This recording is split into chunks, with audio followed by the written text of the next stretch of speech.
tu te prépares pas à mettre terre fouillie, simplement terre vaseux, non, terre fouillie directement. Et là, l'avantage quand tu pêches comme ça, c'est qu'en fin de compte, les poissons bloquent plus facilement. Ils se sont... Bah, normalement, ils vont se bloquer dessus. Si à la quantité de poissons attendue, c'est toujours avec des scies. Ouais.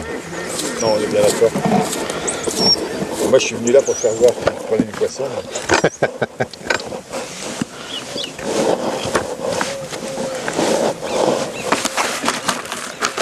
Tu vois, et dans les dernières boules, je mets un peu. Tu vas en mettre pour que ça éclate. Voilà, je mets un peu d'asticot pinkivian. Voilà. Pour que ça bouge un peu plus.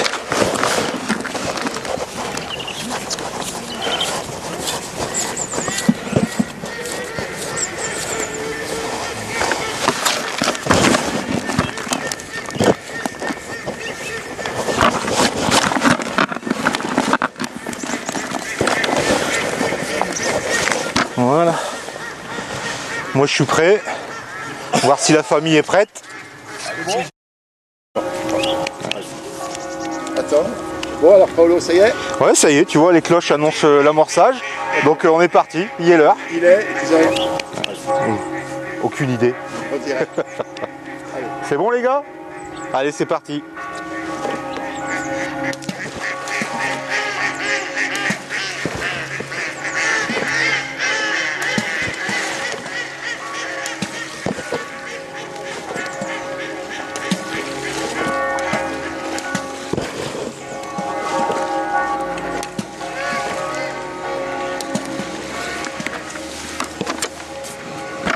Donc et tu vois là je termine par les 2-3 boules où j'ai mis des asticots dedans, où l'amorce est un peu moins serrée. Et là, Ouais c'est ça, t'as un petit 2 mètres d'eau.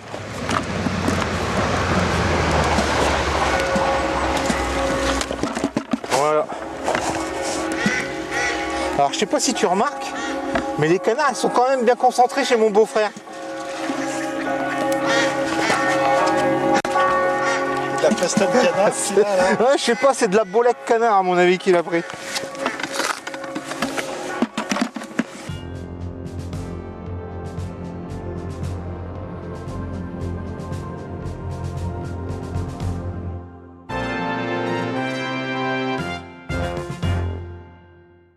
Alors, tu vois là, c'est 2 nouvelles cannes. C'est les Masterclass XS4 et XS6.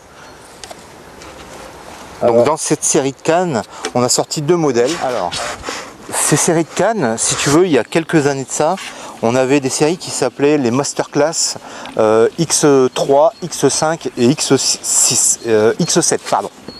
Donc là, on a sorti 2 cannes, la XS4 et la XS6, qui sont complètement compatibles avec les anciennes séries. C'est-à-dire que c'est le même membrane, tout à fait. Donc les personnes qui ont connu ces cannes-là et qui ont encore ces cannes-là peuvent aussi bien acheter des éléments que des kits, que des cannes pour compléter leur série. Et on continue à distribuer ce membrane pour être dans la lignée, pour que les gens puissent pouvoir toujours avoir des kits d'avance, des choses dans ce... Ça veut dire que ceux qui ont les anciens kits peuvent utiliser, s'expliquer sur cette canne-là. Tout à fait. C'est pour ça qu'on a fait ça. En améliorant bien sûr... Ah oui, parce que ça, à quoi ça sert de voilà. Si c'est juste changer le nom Alors, la différence en fin de compte, c'est la nouvelle nappe de carbone qui est plus haute et qui rigidifie tout ça, allège un peu et solidifie un peu tout ça. Là où je pense que je vais intéresser pas mal de monde, c'est que si on prend la canne la plus haut de gamme dans cette série-là, on va sortir qui est la XS6 en 13 mètres, on va sortir un pack avec 2 kits et un kit coupelle en prix de vente à 1119 €. Prix catalogue. Prix catalogue. Donc la canne, le kit coupelle, 2 kits. Donc je pense que là, on est sur un prix de marché vraiment qui est imbattable. Et pour la qualité de canne... En rapport qualité-prix, vous êtes bien positionné. Ah, tu vas me dire c'est le commercial de la marque, tu me dis ça, tu fais ça pour flamber, que ce soit. Mais j'invite vraiment les gens à la prendre en main pour l'essayer et se rendre compte de la qualité de cette canne. Le kit, Alors le kit en 4 éléments est à 179 €. C'est des kits hyper rigides. C'est les mêmes kits que la canne, il n'y a pas de kit. C'est des kits de combien? C'est des kits de 4 éléments, enfin, donc, parce que si tu veux le kit est en 4 pièces, mais tu as un monobloc. Donc c'est des kits de 5,80 m. Oui, donc c'est bien. Ouais. Et la sortie du kit? Alors c'est une sortie en 2,5. On va retomber sur... Ces cannes-là, on est bien d'accord. Par contre, elles ont besoin de mini rallonge pour faire 13 mètres. Oui, c'est des cannes. Est-ce que la mini rallonge, on s'en sert aussi pour la faire en 13 mètres? On a une mini rallonge pour pêcher en 13 mètres. On a une talonnette réversible qui sert pour pêcher à 10 mètres et pour pêcher à 11,50 m. Ce qui fait que quand tu pêches à 11,50 m ou à 10 mètres, tu n'abîmes pas tes bouts parce que tu as ta mini rallonge également à 10 mètres. Alors, on vend un kit Qui vont sur les deux cannes. qui vont sur les deux cannes. C'est le même endroit. Un kit qui est déjà percé, qui est déjà strippa. Donc moi j'ai fait le montage élastique, tu vois.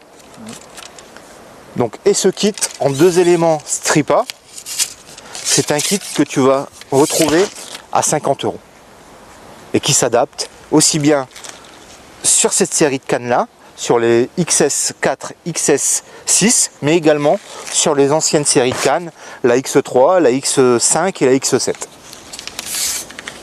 Tu vois, il est percé avec notre roulette. Et est-ce qu'il y a là-haut le... Et il y a la sortie, la tulipe qui est dessus ici, également.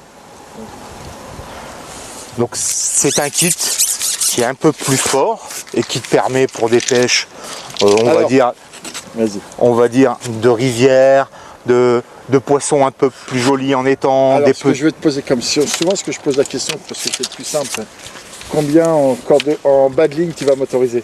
Alors, je pense que tu peux pêcher en 16 centièmes facilement sur ce direct. kit, en direct. Et après, selon la dextérité du pêcheur, comment il tire dessus. Parce que vous dites 16 pour être sûr que si c'est Mimi, vous êtes tranquille, mais si c'est toi, tu peux monter peut-être du 25 centièmes et tu vas y aller doucement. Peut-être. Après, n'importe quelle canne, un pêcheur est capable de... Oui. Qui sait contrôler sa canne et sa façon de ramener le poisson, je pense que c'est capable de mettre des nylons un peu plus forts. Mais ce qu'on conseille, c'est pas le faire parce que tu as des personnes qui vont tirer un peu plus fort ou des choses comme ça et c'est pas le but. Donc voilà, donc ce kit 2 éléments. Et tu me dis qu'en plus elle est hyper rigide avec les autres kits. C'est 50 €. Ce kit là, il est à 50 €. Si je veux la X6, c'est ça? Voilà. Avec, on va dire, un pack que moi je trouve normal. Avec 2 kits supplémentaires, c'est ça? Supplémentaires. À combien Alors, combien la canne est à 1119 €, plus 2 kits à 179 €. Tu vas arriver à 1500 et quelques euros en calculant grossièrement. Alors moi j'ai une autre solution à ça, Jean-Michel. C'est que je te propose pour ça, pour un petit 1700 €, c'est d'avoir un pack XS6 en 13 mètres, plus un pack XS4 en 11,50 m. Ce qui fait que tu vas retrouver tes kits dans le pack de 11,50 m de la XS4 et en plus tu auras une canne de 11,50 m qui te servira de mulet. Et tout ça pour moins de 1700 €. Et la différence de rigidité elle est énorme entre les deux cannes ou pas, franchement? Il y a une petite différence. Je dirais que tu la préfères en 11,50 m en dessous, et voilà, l'autre c'est pour 13 mètres. C'est ça, tu as tout compris. Les gens qui ne pêchent qu'en 1,50 m, ils gardent la numéro 5. Voilà, la numéro 4, ou alors s'ils veulent vraiment, parce que maintenant de nos jours, il y a plus en plus de gens qui veulent une canne de 11,50 m mais qui soit très très agréable à pêcher. Donc avec la XO6, là ils se font vraiment plaisir. Et j'invite vraiment les gens à venir nous rencontrer sur les salons pour les essayer. Ils seront, je pense, étonnés de la qualité de cette canne. En rapport qualité-prix. En rapport qualité-prix, c'est sûr que là... Qu'est-ce que tu vas me faire voir encore sur ces cannes? Je vais te faire voir la compatibilité avec les anciens modèles de la même gamme qui sont sur le même mandrin. Donc voilà, tu vois, ça c'est la nouvelle canne, la XS6. Donc ça c'est la XS6. Voilà, donc j'enlève le brin de 11,50 m et là j'ai le brin de 11,50 m de la X5. Donc, tu vois? Ah on est d'accord, ouais, c'est le même mandrin. C'est exactement le même mandrin. C'est 100% compatible. Donc la différence c'est la rigidité. Voilà. C'est la tenue et la rigidité. La tenue, la rigidité, un peu la légèreté également qu'il y a réussi à progresser. Bah, si tu veux, la trame, voilà.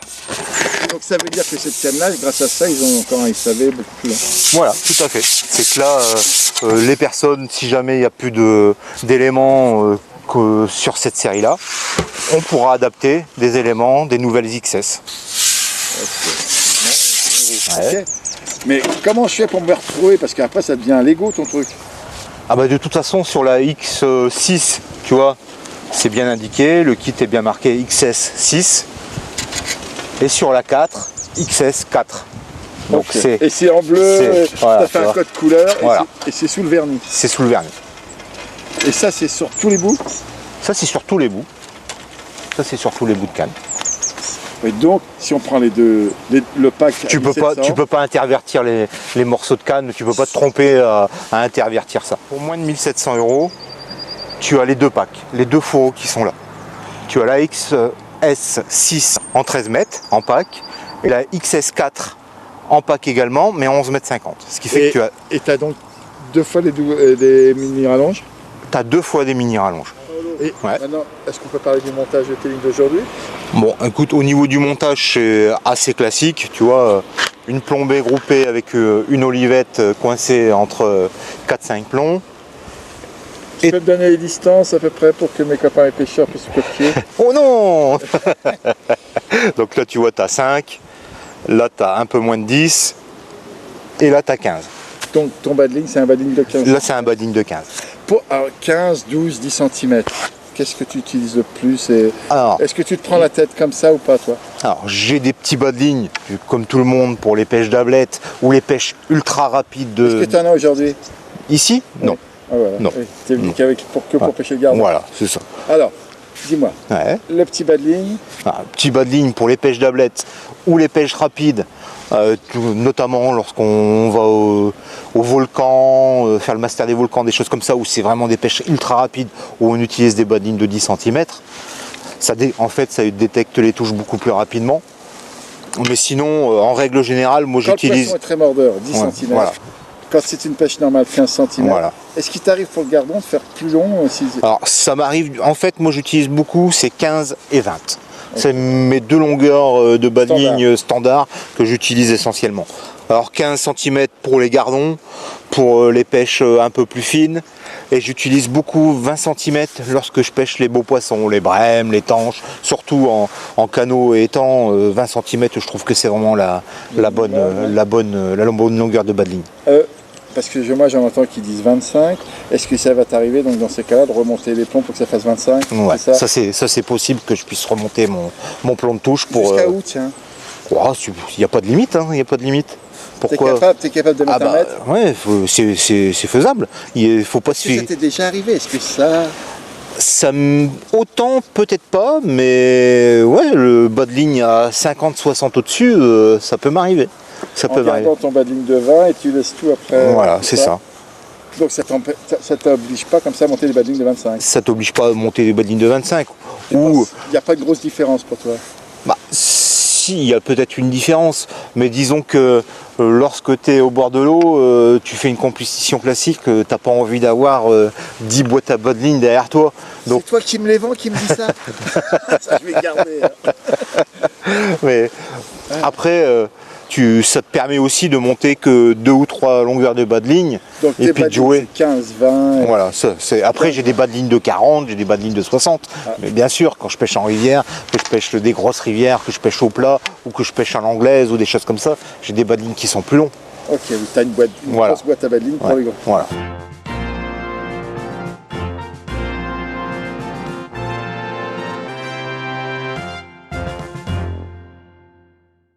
Alors aujourd'hui j'utilise deux séries d'hameçons, les N10 et les N40 dans la série naturelle. Donc c'est deux hameçons. En fin de compte, ce serait votre gamme coup? C'est notre gamme coup, c'est ça. C'est des hameçons un peu avec des ardillons. Ah oui, parce qu'en Angleterre, beaucoup ils pêchent sans ardillons. C'est ça. Alors, ça c'est le N10. Donc c'est un hameçon noir. Noir de forme arrondi. Oui. Ça serait pour les asticots, non? Alors pour tout ce qui est asticot, vers de vase. pêche, tu vois, de poissons gardons, beaux gardons. Tu peux pêcher des plaquettes, des tanches, c'est un fer moyen. Ah, c'est le diamètre, c'est ça que tu veux dire? C'est ça. Donc, attends. Tiens, tu vois, là on va prendre.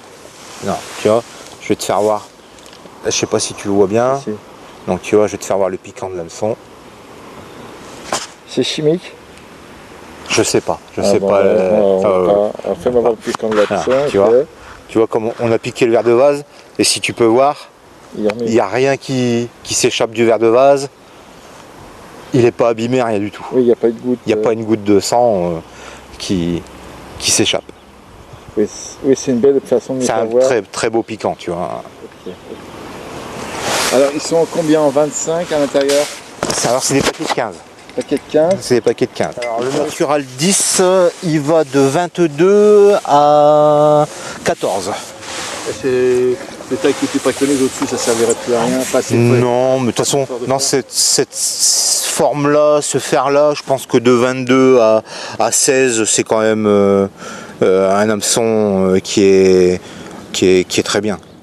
Le N40, qui est un hameçon toujours assez fin de fer, de couleur noire, avec une forme semi-arrondie. Tu vois, c'est un peu arrondi là et ça revient. Et ça, c'est l'hameçon que je préfère. Ça, c'est mon petit chouchou. Et celui-là, ça serait pour plus les vaseux? Alors, vaseux, toujours asticot, tu peux mettre un petit terreau, et toujours avec un piquant qui est... Le retour te rassure pour le moment de décrocher? Et j'ai beaucoup pêché avec ça l'année dernière, que ce soit en étang, ou là où tu sais, sur des pêches d'étang où tu sais pas ce que tu vas piquer. Tu vas aussi bien faire un gardon qu'une tanche, qu'une brème. C'est un hameçon qui est vraiment parfait. Chouchou? Ouais, ça c'est mon chouchou. Alors, tu vois. Mais là, tu nous mets, c'est un gozer? C'est un gozer. Tu vois, là c'est une taille 18 dans l'hameçon que j'ai utilisé.